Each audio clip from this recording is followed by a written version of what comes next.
Thanks for joining us for another Kickstarter conniption. Today we're looking at Merchants of Infinity. As always, we want to make sure you're aware that our Kickstarter conniption videos are sponsored in part by our Kickstarter backers and by the creators of this game.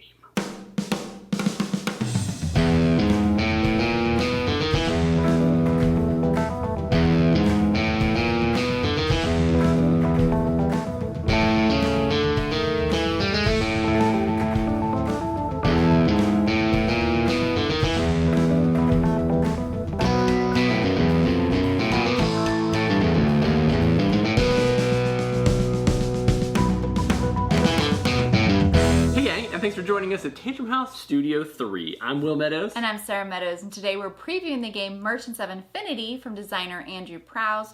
Art is from Sebastian Koziner, Engar Adarasa, and Tanhosen. This is a 1 to 5 player economic bidding worker placement game that takes about an hour to play. We were able to get our hands on a prototype copy of the game, so let's take a look at how it's played. To set up the game, lay out the main board, reveal 3 vortex cards and 6 ship orders to the 2 spaceports. Place the market wheel, die, and apprentice, and reveal 1 card from the fractal mirror deck. Give each player their meeples, credits, and 5 cog cards. Everyone selects 3 cards from either deck, and then you're ready to begin. Each round will begin with players using their cog cards to bid for starting order. Once you've determined turn order, it's then time for the merchants to head to work, gathering resources, taking orders, and manipulating the market. Players may only collect 3 total resources for each round, but they can also do things like affect the market price for goods, add bonuses to item sales, turn in orders early and draw additional cards, or, of course, gain an additional worker. Once everyone has assigned all of their workers, the round ends and players may fulfill their ship orders in order to score credits. Those not able to complete an order may gain market value for their goods, or they may mix some materials together in the Steam Lab for a better rate. At the end of the day, all of the workers will go home, the value of goods will shift, and a new fractal mirror card will come out, affecting the next day's dealings. After all the rounds are played, players will tally up their credits in order to find out who has become the most wealthy merchant of Infinity. In the far reaches of space, aboard the Mandelbrot, a group of merchants seek to make their riches in their way in the world by heading to work every day to do some trading and fulfilling of orders on the ship. In the game, before you head into the bazaar outside, you'll battle it out with this cog game to see who makes it in first. So you'll be kind of betting and bluffing with the other players to play these cog cards. Some of them have differing values on them. Some of them have cards that make you trade with somebody else. Other ones will negate what other players have done. So whoever gets the best hand by the end of that round will then be the starting player to start off in the bazaar. Right, and then in turn order too, so based on how well you play those cards will determine when you get to enter the market, which is kind of a nice little intro and it fits the theme. Once you actually get into the market, there's a lot of different options, but each round you can only collect 3 resources from the game. Yeah, and those resources, there's 10 to choose from.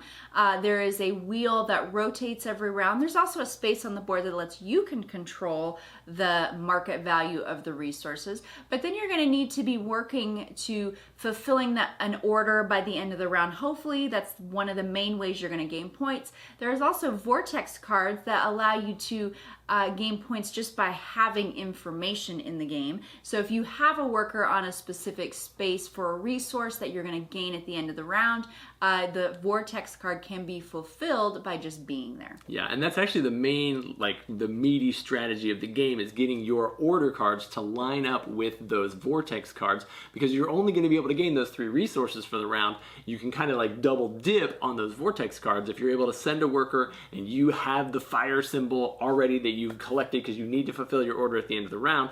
Those order cards are going to be the big points. You're going to get 20 to 30 points by having 3 resources, but if you can also get those 5 to 7 or whatever victory points credits off of those vortex cards, that's how you're going to really rack up your score throughout the game.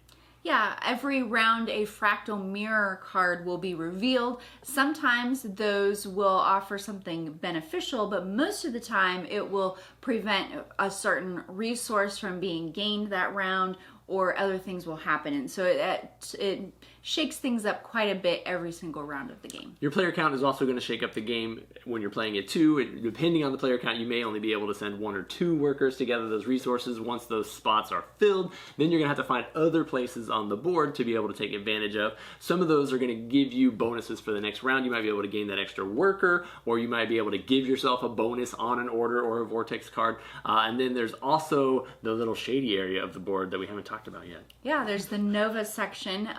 That one is an optional area for your game group to play. You can decide at the beginning of the game if you're yeah, gonna use it's very backstabby. So if you're interested in that, you kind of already have that bluffing mechanic at the beginning with the cog game every round. This kind of adds into that flavor of the game if you're interested in that. Right, it might allow you to bump somebody else off of a space or do some things to just mess with other people. You can choose to play with it if you want to. If not, you can kind of play just a more standard Euro worker placement style game. I really enjoyed the art for the game. They did a great job of fleshing out this universe. The components are nice. We're just looking at prototype components. Keep that in mind. I don't know if the meeples will be that big in the final game, Yeah, I'm not sure. but I liked them. They were interesting to have placed those big guys out on the board. There was also tons of flavor text. All of the vortex cards and different things have, like they kind of flesh out this galaxy, this ship that they're all living on. Yeah, if this sounds like something you're interested in, you can check out Merchants of Infinity on Kickstarter. And then thanks again for checking out our videos here at Tantrum House and subscribing. Isn't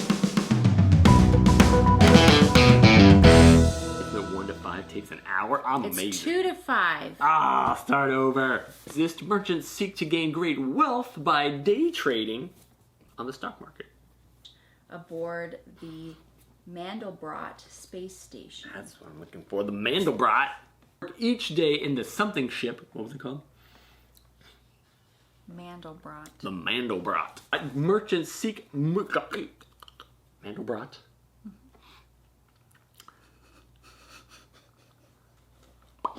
I'm not reading the words. You're just relaying them, and I don't know how you pronounce it. Aboard the Heidelbrod. What's it called? Mandelbrot. You want to read the words? Yeah, let me see the words. Mandelbrot. Mandelbrot. Space station. Mandelbrot. In the deep reaches of space, aboard the... Oh, gosh. For some reason, I've got the Hadel Project in my mind. I can tell. Mandelbrot. Of space, aboard... Wow. Just losing it. Okay, I gotta pull it back together because I'm gonna have to say words pretty soon. Yeah, be ready. Here we go. Flipping it to you.